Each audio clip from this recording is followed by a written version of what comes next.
ನಮ್ಮ ತಂದೆ 70 ವರ್ಷದಿಂದ ಜಮೀನು ಮಾಡ್ತಾಯಿದ್ರು.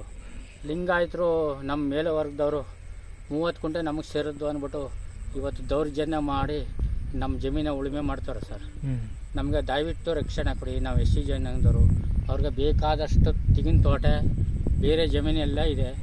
ನಮಗೆ ಇದು ಬಿಟ್ಟರೆ ಬೇರೆ ಯಾವುದೂ ಇಲ್ಲ. ನಮಗೆ 4 ಜನ ಗಂಡು ಮಕ್ಕಳು. ದಯವಿಟ್ಟು ಇದನ್ನ ರಕ್ಷಣೆ ಮಾಡಿಕೊಡಿ.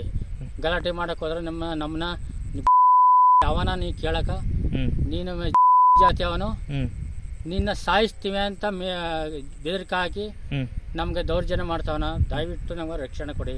ಪೊಲೀಸ್ ಇಲಾಖೆಯವರು, ದಯವಿಟ್ಟು ಜಿಲ್ಲಾ ಉಸ್ತುವಾರಿ ಮಂತ್ರಿಗಳು, MLA ಅವರು, ಮಾನ್ಯ ಸಿದ್ದರಾಮಯ್ಯನವರು, ಮುಖ್ಯಮಂತ್ರಿಗಳು ನಮಗೆ ದಯವಿಟ್ಟು ರಕ್ಷಣೆ ಕೊಡಿ. ನಮಗೆ ಇನ್ಯಾರೂ ಇಲ್ಲ, ನಮಗೆ ನೀವೇ ನಮ್ಗೆ ಜವಾಬ್ದಾರರು. ನಾ SC ಜನಾಂಗದವನು, ಸುತ್ತಮುತ್ತ ಬೇರೆ ಜನಾಂಗದವರು ಪೂರ್ತಿ ಲಿಂಗಾಯತರೆ. ನನಗೆ ಬಂದರೆ ನನ್ನ ಸಾಯಿಸ್ತೀನಿ ಅಂತ ಬೆದರಿಕೆ ಕೊಡ್ತಾವ್ರೆ. ಈಗ ಮಧ್ಯದಲ್ಲಿ ನಿಮ್ದು ಎಷ್ಟೈತೆ ಜಮೀನು? 1 ಎಕರೆ 30 ಕುಂಟೆ. ಅವ್ರು ಎಷ್ಟು ರಿಕವರ್ ಇಲ್ಲಿ ನಿಮ್ದು ಇದು ಮಾಡ್ಕೊಂಡಿದ್ದಾರೆ? 27 ಕುಂಟೆ ಎಕ್ಸ್ಟ್ರಾ ನಿಮ್ದು ಮೇಲೆ ಆಕ್ಯುಪೈ ಮಾಡ್ಕೊಂಡಿದ್ದಾರೆ. 27 ಕುಂಟೆ ದೌರ್ಜನ್ಯವಾಗಿ ನಡೆಸ್ಕೊತಾವ್ರೆ. ನೀವು ಅಂತ ಪೌತಿ ಇದು ಯಾವುದೇ ಎಕ್ಸ್ಟ್ರಾ ಖಾತೆ ಮಾಡಿಸ್ಕೊಂಡು ನಮ್ಮದು ಅಂತ ಮುದ್ದೆ ನುಗ್ತವ್ರೆ. ನಮ್ಗೆ ಇಲ್ಲಿ ನಾನು ಒಬ್ಬನೇ SC ಜನಾಂಗದವನು, ಇಲ್ಲೆಲ್ಲ ಸುತ್ತಮುತ್ತ ಅವರೇ.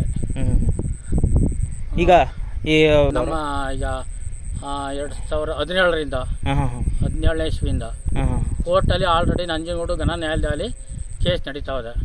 ಆಲ್ರೆಡಿ ಆಗ್ಲೇ ಅದೇನಾದ್ದು ಅಲ್ಲಿ ನೀವು ಬಂದ್ರೆ ನೀನು ಕೊಚ್ಚಾಕ್ತೀನಿ ಮಗನೇ ಅಂದ್ಬಿಟ್ಟು ಇಲ್ಲಿ ದೌರ್ಜನ್ಯವಾಗಿ ನಮ್ಮ ಗದ್ದೆ ಉಳುಮೆ ಮಾಡ್ತಾವ್ರ. ನ್ಯಾಯಾಲಯಕ್ಕೂ ಬೆಲೆ ಕೊಡ್ತಾ ಇಲ್ಲ. ಸಂಬಂಧಪಟ್ಟವರು ದಯವಿಟ್ಟು ನನಗೆ ರಕ್ಷಣೆ ಕೊಡಬೇಕು. ಈಗ ಇಲ್ಲ, ಇವತ್ತು 2 ದಿನದಿಂದ ಆಗಿರೋ ಬೆಳವಣಿಗೆ ಏನು ಅಂತ? 2 ದಿನ ಆಗಿರೋ ಬೆಳವಣಿಗೆ, ಪೊಲೀಸ್ ಸ್ಟೇಷನ್ ಮೊನ್ನೆ ತೀರ್ಮಾನ ಆಯ್ತು, ಯಥಾಸ್ಥಿತಿ ಅಲ್ಲೇ ಇರಲಿ, ನ್ಯಾಯಾಲಯದಲ್ಲಿ ತೀರ್ಮಾನ ಆಗಂಟ ಅಲ್ಲೇ ಇರಲಿ ಅಂತಂದ್ರು.